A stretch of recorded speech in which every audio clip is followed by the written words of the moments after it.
सबसे आज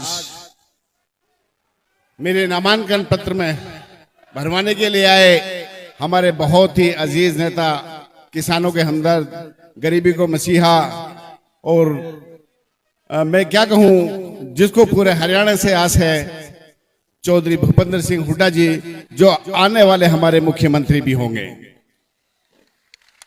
साथ में आए मेरे बहुत ही सीनियर साथी और डिप्टी सीएलपी लीडर भाई आफ्ताब अहमद जी और सम्मानित मंच, सभी पत्रकारगण और मेरे सभी नौजवान साथी और मेरे मोहतरमा बुजुर्ग दोस्तों और मेरे दिल के धड़कन, सभी मेरे प्यारे भाइयों। जैसे मेरे से पहले हमारे डिप्टी सीएलपी लीडर ने आपको सब बता दिया है कि इस बार सबसे पहले मैं धन्यवाद करना चाहता हूं पूरे कांग्रेस के श्रेष्ठ नेतृत्व का और खासकर चौधरी भूपेंद्र सिंह हुड्डा जी का, जिन्होंने मुझे दोबारा टिकट देके यहां से अपना विश्वास जिताया है।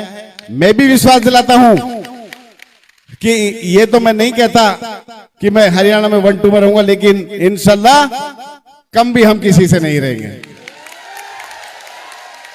बाकी ये सच है, 10 साल में जितना मेवात पिछड़ा है, जितना आप नंबर 1 बना के गया है, इस बीजेपी सरकार ने उसको पिछाड़ने का काम किया है।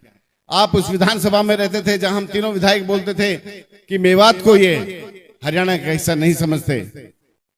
ये सच है कि जो 4 लेन आप बना के गए वहीं गाड़ी रुक गई, जो पॉलिटिकल कॉलेज आप बना के गए वहीं गाड़ी रुक गई, जो टीचर्स आप देके गए वहीं गाड़ी आके रुक गई, जो नल्हड़ मेडिकल कॉलेज बना के गए आज उसमें बीपी शुगर की दवाई नहीं है, वहीं आके रुक गया।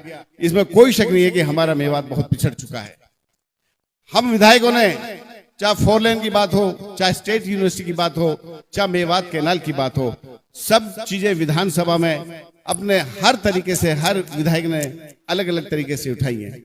लेकिन इस बीजेपी सरकार ने आज तक हम गरीबों पे इतनी भी रहम नहीं खाई कि इनको डॉक्टर्स, अध्यापकों, 4 lane, state university, Mewat canal, industrial area कितना जरूरी है, लेकिन इस सरकार को कुछ भी परवाह नहीं है कि मेवात किस तरह से पिछड़ रहा है। क्योंकि आपको पता है देश में सबसे पिछड़ा हुआ क्षेत्र है तो वो मेवात है।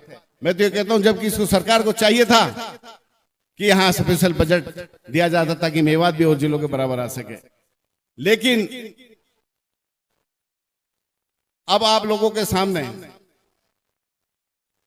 सब कुछ है कि इस टाइम इलेक्शन चल रहा है और यह भी पता है कि जो हरियाणा में कांग्रेस की हवा है वो हमारे चौधरी भूपेंद्र सिंह हुड्डा की वजह से और किसी की वजह से नहीं है।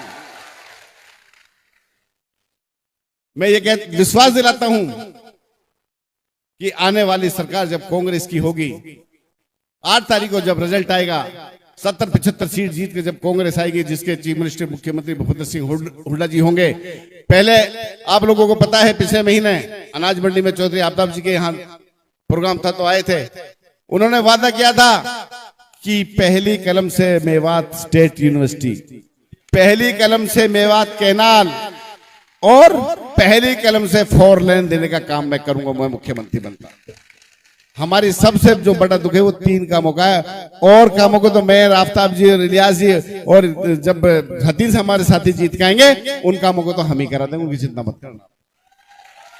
जिस तरह से अब हमें जो सब जरूरत है, जो बच्चों के लिए रोजगार की है, स्कूलों में अध्यापकों की है, अस्पतालों में डॉक्टरों की है, 4 लेन की है, और सबसे ज्यादा जो बेरोजगारी मेवात में फैल रही है उसकी है। हमारी सिर्फ जो कदर करता है वो कांग्रेस पार्टी और कोई नहीं।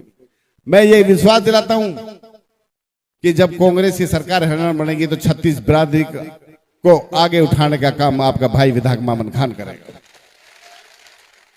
हमारे इस मेवात में 36 बिरादरी रहती है। मेवात का सब भाईचारा पूरे हिंदुस्तान में नहीं, इसकी मिसाल दी जाती है, ये आप लोग सब जानते हो। और मैं ज्यादा टाइम नहीं लूंगा, साहब को कहीं और भी जाना है, तो इतना ही कहूंगा कि आने वाली 5 तारीख को क्या कर रहे हो आप?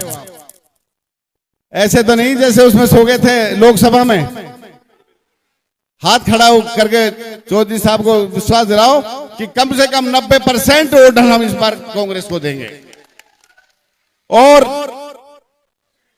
मेवात में 3 सीट हैं और 1/4 हमारी हतीन की है, 5 जो हमारे सोना में भी पूरा हिस्सा है कि हमने वादा किया था कि चौधरी साहब 5 की 5 सीट है, जिसको आप टिकट दोगे उनको जिता के आपकी झोली में हम डालेंगे।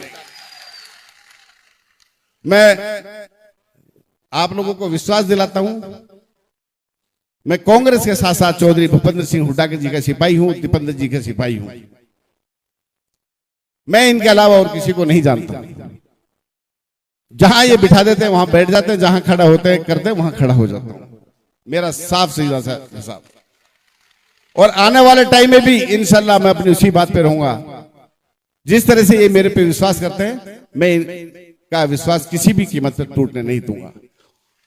और आप जानते हो कि विकास में हम तीनों चारों पांचों विधायक किसी से कम नहीं रहेंगे। जो आपका हिस्सा होगा, चाहे हमें कुछ ही करना पड़े, चौधरी साहब बैठे, आपके हिस्से को किसी को खाने नहीं दूंगा। और आज से इलेक्शन शुरू है, नॉमिनेशन भरने कौन कौन चलोगे मेरे साथ? हाथ खड़ा करो। बाजार में भी चलोगे ना? कोई घर नहीं जाएगा। मैं एक बार फिर चौधरी साहब का बहुत बहुत शुक्रगुजार हूं, अपना इतना कीमती वक्त दे करके आप लोगों के बीच में इस गर्मी में आपके लिए आए, उसका मैं हमेशा ऋणी रहूंगा।